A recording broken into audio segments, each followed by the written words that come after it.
Hello students of 8th class. Today we will complete our remaining lesson number 2 and the page number is 26. इसमें हम पढ़ेंगे struggle with the Marathas जो कि आपका page number 25 से शुरू होता है। तो स्ट्रगल विद मराठास में स्टार्टिंग में क्या दे रखा है, 1761 में पानीपत की तीसरी लड़ाई में मराठा अपनी प्रतिभा को पूरी तरह खो चुके थे, लेकिन बाद में ग्वालियर के महादाजी सिंधिया ने लीडरशिप में उन्होंने अपनी प्रतिभा और पावर को दोबारा से पाया। ठीक है। और जो मराठास और एंग्लो के बीच जो युद्ध हुए थे वो एंग्लो मराठास वॉर के नाम से जाने गए। तो हम फर्स्ट एंग्लो मराठा वॉर युद्ध के बारे में पढ़ेंगे जो कि 1775 से 82 एडी तक था। After the death of the Narayan Rao the fifth Peshwa his uncle Raghunath Rao decide to ascend to the throne. यानी कि फर्स्ट एंग्लो वॉर में क्या हुआ था, जो फिफ्थ पेशावर थे नारायण रॉय, उनकी मृत्यु के बाद उनके अंकल रघुनाथ रॉय ने थ्रोन को एसेंड करने का निश्चय किया। अपनी सारी इच्छाओं को पूरा करने के लिए उसने ब्रिटिश की मदद लेने का निश्चय किया। यह मराठा के विरुद्ध था। अंत में दोनों की तरफ से एक युद्ध हुआ जिसकी समाप्ति सलबाई की संधि के साथ हुई। ठीक है। Now is second Anglo Maratha war 1803 से 1805 एडी तक इसका काल था। Due to internal conflicts among the Maratha chief were not ended after the first Anglo Maratha war. The second Anglo Maratha war was begin during the period of governor general lord Wellesley. Mahadaji Scindia and Nana Phadnavis were capable Maratha leaders. मतलब इसमें क्या दे रखा है, जो second Anglo Maratha war था वो governor general कौन से, लॉर्ड वेलेस्ली के काल के दौरान शुरू हुआ। जो महादाजी सिंधिया और नाना फडणवीस मराठा जो थे वो लीडरशिप के योग्य थे। दोनों परस्पर संघर्षों के बावजूद मराठा शक्ति को अक्षुण्ण रख सके थे। उनकी मृत्यु के बाद जो मराठा पावर थी उसमें तेजी से गिरावट आ गई एंड 1802 के स्टार्टिंग में ही सिंधिया व होलकर के बीच युद्ध छिड़ गया। जब होलकर मालवा में सिंधिया की सेना के साथ युद्ध में व्यस्त था तो पूना में पेशवाओं ने क्या किया, उनके भाई पेशवा ने होलकर के भाई बिट्ठू जी की हत्या करवा दी और अंत में होलकर अपने भाई की मौत का बदला लेने के लिए पूना की तरफ चला, जहां पर उन्होंने पेशवा और सिंधिया की संयुक्त सेना को पराजित किया, हरा दिया और विजेता की भांति पूना में प्रवेश किया। और लास्ट में यानी कि अंत में द्वितीय एंग्लो मराठा वॉर में क्या हुआ था, 31 दिसंबर 1802 को पेशवा और कंपनी के बीच बसीन की संधि हो गई थी। किसमें, सेकंड एंग्लो मराठा वॉर में। ठीक है। Page number 27, the third Anglo Maratha war जिसका काल था 1817 से 18 एडी तक। The third Anglo-Maratha War was fought in 1817-18 during the period of Governor General Marcus Hastings। मतलब जो तृतीय एंग्लो मराठा युद्ध था वो 1817 से 1818 में जनरल मार्क्यूस हॉस्टिंग के काल के दौरान हुआ। सभी जो मराठा चीफ थे वो द्वितीय युद्ध के बाद अपनी शक्ति की प्रतिभा के खोने पर रेग्रेट कर रहे थे। ठीक है। और जो पेशवा बाजीराव टू थे उन्होंने भी अपनी गलती जो उन्होंने करी थी, क्या गलती करी थी उन्होंने सेकंड वॉर में, कि ब्रिटिश के साथ बसीन की संधि कर ली थी। उन्होंने उसको रियलाइज किया कि उन्होंने वो गलती की है। अब वह अपने आप को ब्रिटिश से मुक्त कराना चाहते थे।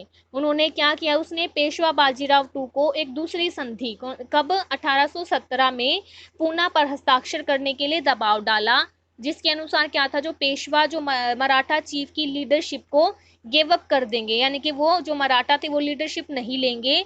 इसी तरह ब्रिटिशों व मराठाओं के बीच जो यह युद्ध हुआ वह थर्ड मराठा वॉर्स कहलाया। ठीक है। Now we will see the reason of the defeat of Maratha की रीजन, यानी कि मराठा की हार के कारण क्या थे। फर्स्ट देखेंगे, the Maratha chiefs were shellfish, यानी कि जो मराठा चीफ थे वो शेल्फिश थे, सिर्फ अपने बारे में सोचते थे। दूसरों डिड नॉट बिलीव, वो अपने आप पे ही यानी कि अपने एक उसमें रहते हुए भी एक दूसरे पर विश्वास नहीं करते थे। और जो उनकी राइवलरीज होती रहती थी अपने ही बीच में, उसके दौरान उसके कारण वो क्या थे, डिफीट होते चले गए, हारते चले गए। सेकंड है, by 1800 efficient Maratha leaders like Mahadaji Scindia and Nana Phadnavis had died. 1800 में जो मराठा लीडर्स थे जैसे कि महादाजी सिंधिया थे, नाना फडणवीस थे, उनकी मृत्यु हो गई थी। नंबर थर्ड में है जो Maratha did not do any work on public welfare के लिए उन्होंने कभी कोई काम किया ही नहीं, ठीक है। और जो मराठा थे, did not an efficient system, उनकी एडमिनिस्ट्रेशन का कोई भी एफिशिएंट सिस्टम था ही नहीं। They preferred money as much as possible, यानी कि जितना भी हो सके वो पैसा कमाना चाहते थे। और जो ब्रिटिश थे उनकी जो फोर्स थी वह डिसिप्लिन, उनकी जो फोर्स थी वो डिसिप्लिन थी, ब्रिटिश की फोर्स डिसिप्लिन थी, वेल ऑर्गेनाइज्ड थी।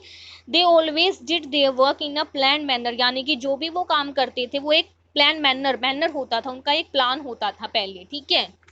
आगे हम पढ़ेंगे पंजाब एंड सिंध एनेक्स्ड के बारे में। The British begin to interfere in Afghanistan internal affairs when they saw Russian attack on India was possible through Afghanistan in 1830. As a result, expensive Anglo-Afghan wars were occurred between 1838 and 1842. The Afghans put up a very strong resistance, and the British was not able to establish direct control over Afghanistan. Then they annexed Sindh in 1843. They also target Punjab.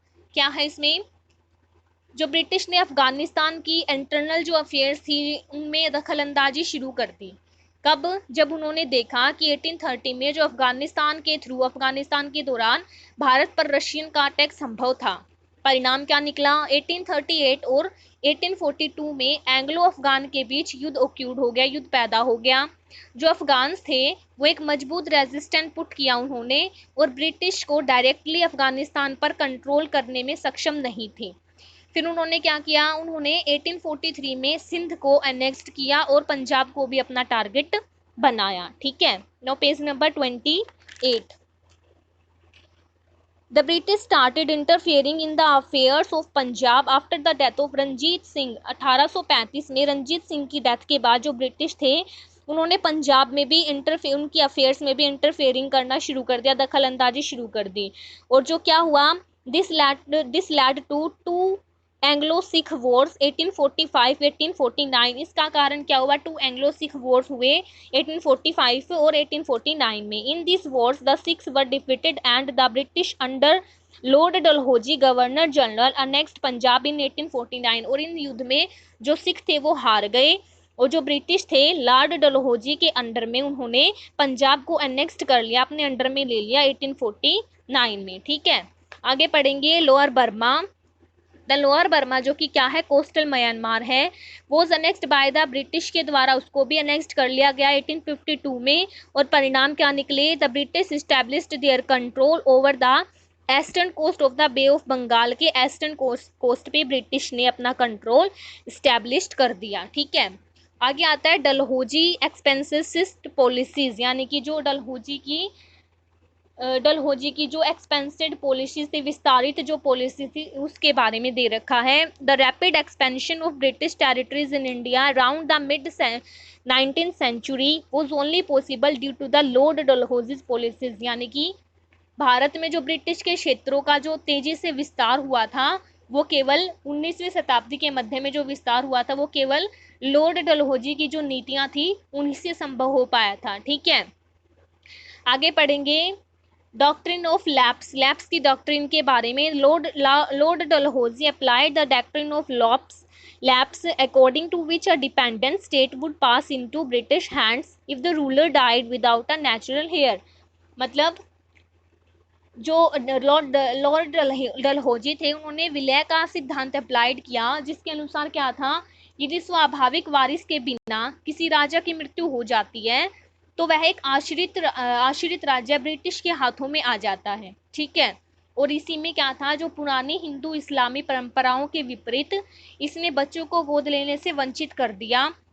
और यह policy किसके under में थी, जैसे सतारा 1848, संभलपुर 1849, उदयपुर 1852, नागपुर 1853, झांसी 1854, इन सभी ने इस policy के अंडर में ये सभी थे, ठीक है। तो ये आपका चैप्टर था जो आपने दोबारा से रीड करना है। No see the exercise work. अभी आप अपनी स्क्रीन पे देख सकते हैं क्वेश्चन नंबर ए का आंसर, जिसमें एमसीक्यूज होते हैं आपकी, right. And the first answer is, question number एक के फर्स्ट में आएगा C, second is B, third is D, fourth D, fifth is B. Fine. Question number B देखेंगे यहाँ पे। नाउ स्क्रीन पे आपके question number B, C, D और ई दिखाई दे रहे हैं आपको, ठीक है। तो क्वेश्चन नंबर बी में है true false, then first is false, next true, false, true and the last is false. Question number C देखेंगे आप। क्वेश्चन नंबर सी में आपके फिलअप में भी, तो फर्स्ट में आएगा 1870-18, second is military, third is guerrilla, fourth 1838 and the fifth is lord Dalhousie. Question number D का फर्स्ट आंसर आपको पता है ना कैसे बता रही हूँ मैं, या तो कंप्लीटली आंसर होगा या फिर जहां पे आपको डैश दिखाई दे रही है वहां पे आपने पैराग्राफ की स्टार्टिंग और लास्ट की लाइन बने मिलेगी, जिनको आपने बुक से कंप्लीट करके लिखना है। ओके, तो फर्स्ट का आंसर है in the early 17th century, these are your starting words and the end करेंगे आप इसका in Bengal. Answer number two, Sirajuddaulah was annoyed and the last is as black hole tragedy. 3 is the battle of Plassey made, finish करेंगे इसको, were defeated. Fourth आएगा this treaty was signed and complete कर देंगे Odisha in perpetuity. Fifth answer the British entered into an alliance, complete कर देंगे crores of rupees. Question number E का first देखेंगे, start करेंगे to listen the fall of Fort William, complete करेंगे surrender to the English. Second का answer आएगा Mir Jafar was made the nawab of Bengal, इसको complete कर देंगे were close to the company. Number third is the Marathas lost his prestige, इसको complete कर देंगे called the Anglo Maratha wars. Fourth is the East India Company made Clive, इसको complete करेंगे British rule in India. And the fifth answer is lord Dalhousie applied the doctrine, उसको complete कर देंगे all annexed under this policy. Fine, all the exercise work and the question answer you have to do in your notebook. Okay class.